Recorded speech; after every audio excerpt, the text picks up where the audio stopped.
भगवान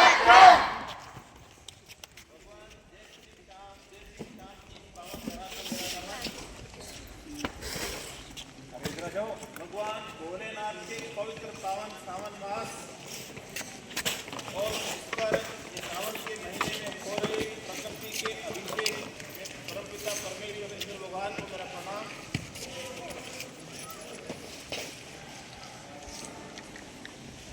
वीर योद्धा वीर सत्ता की इस भक्ति और शक्ति शौर्य और प्रताप की धरा को मेरा नमन।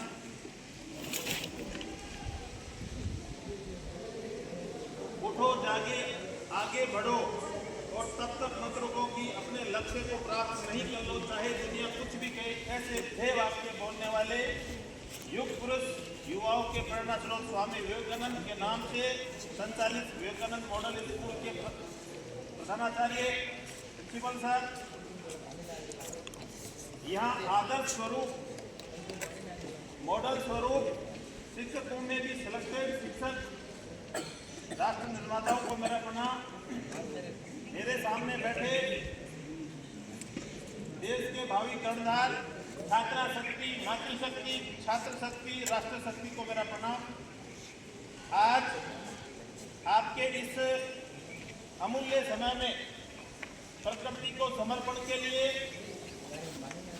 प्रकृति के प्रति अपना तर्पण, अपना अर्पण और समर्पण देने के लिए हम आपके बीच आए हैं। ये कुछ फलदार, छायादार और औषधीय महत्व के पौधे आपको प्रतीकात्मक रूप से दिए जा रहे हैं, क्योंकि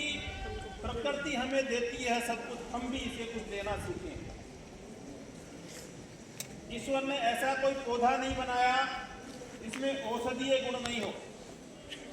और ईश्वर ने ऐसा कोई इंसान भी नहीं बनाया जिसमें इतिहास रचने की क्षमता नहीं हो। बस उस औषधीय गुण को पहचानने की जरूरत है, और उस पुरुष में या उस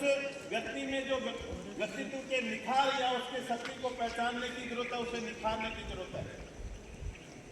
आज संपूर्ण राजस्थान में हरियालो राजस्थान अभियान पार्ट 2 के तहत प्रत्येक विद्यार्थी को 10 पौधे 10 जुलाई से लेकर 10 अगस्त तक और प्रत्येक शिक्षक को 15 पौधे लगाने का लक्ष्य दिया है, जो कोई बड़ा लक्ष्य नहीं है, बड़ा पवित्र और पुण्य का आदेश है। लेकिन कुछ लोगों को वो ठीक नहीं लगता। आपके विद्यालय के चारों सीमाओं का भ्रमण सुबह सुबह मुझे करने को मिलता है पिछले 2 साल से। इसके बहुत से ऐसे हिस्से हैं जहां अभी भी हरितिमा की चादर फैलाने की आवश्यकता है। यहाँ की जैव विविधता, मेवाड़ की, अगर राजस्थान में क्या संपूर्ण देश के लिए बोलूं,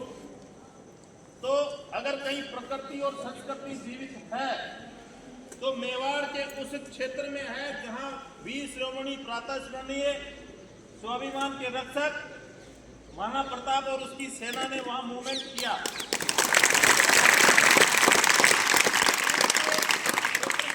केंद्र सरकार ने प्रताप सर्किट योजना नाम दिया है, 3000 करोड़ की योजना है। उस महत्वपूर्ण कार्य में ड्रोन से सर्वे करने का अवसर मुझे और एक संघ के जिला संचालक श्रीमान देवगढ़ से नारायण जी उपाध्याय, जो मेवाड़ और मैराथन और महाराणा कुंभा का जन्मस्थली मदारिया उसके संरक्षक हैं, एक छोटा सा ड्रोन चिड़िया के आकार का जो गाड़ी की स्पीड से चल सके, और चाहे वो मदारिया हो, चाहे कमेरी हो, चाहे देवगढ़ हो, चाहे दिवेर हो, कुंभलगढ़ हो, सिसोदा हो, हल्दीघाटी हो, मायरा की गुफाएं हो, चित्तौड़गढ़ हो, जहां जहां महाराणा प्रताप के पद चिन्ह पड़े थे वहीं प्रकृति और संस्कृति जीवित है। बाकी अन्य जगह पर इसे ग्रहण लग चुका है। हालांकि किसी समृद्ध जैव विविधता क्षेत्र में वन्य जीव अभ्यारण्य कुंभलगढ़ भी आता है और रणकपुर का वन्य जीव अभ्यारण्य भी आता है, कुछ ताड़गढ़ का वन्य जीव अभ्यारण्य भी आता है, और टाइगर प्रोजेक्ट प्रस्तावित है,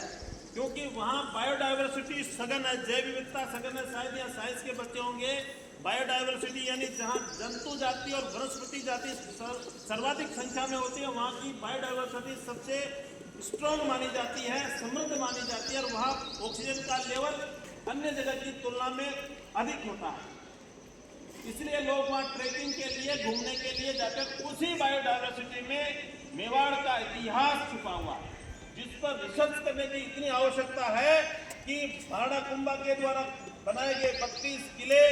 वहाँ की दीवार, वहाँ के गेट, वहाँ की वाटर हार्वेस्टिंग सिस्टम, वहाँ की बावड़ी, वहाँ के बांध, वहाँ का वर्षा जल संचय, वहाँ की सतत रूप से प्रवाहित होने वाली कोठारी, गोमती, चंद्रभागा, बनास और खारी नदियों का उद्गम स्थल, ये सब पवित्र जलधारा को लेकर राजस्थान के कई जिलों को आपूर्ति देकर लास्ट में वो समुद्र का हिस्सा बनते और समुद्र से वाष्प बन के संपूर्ण देश में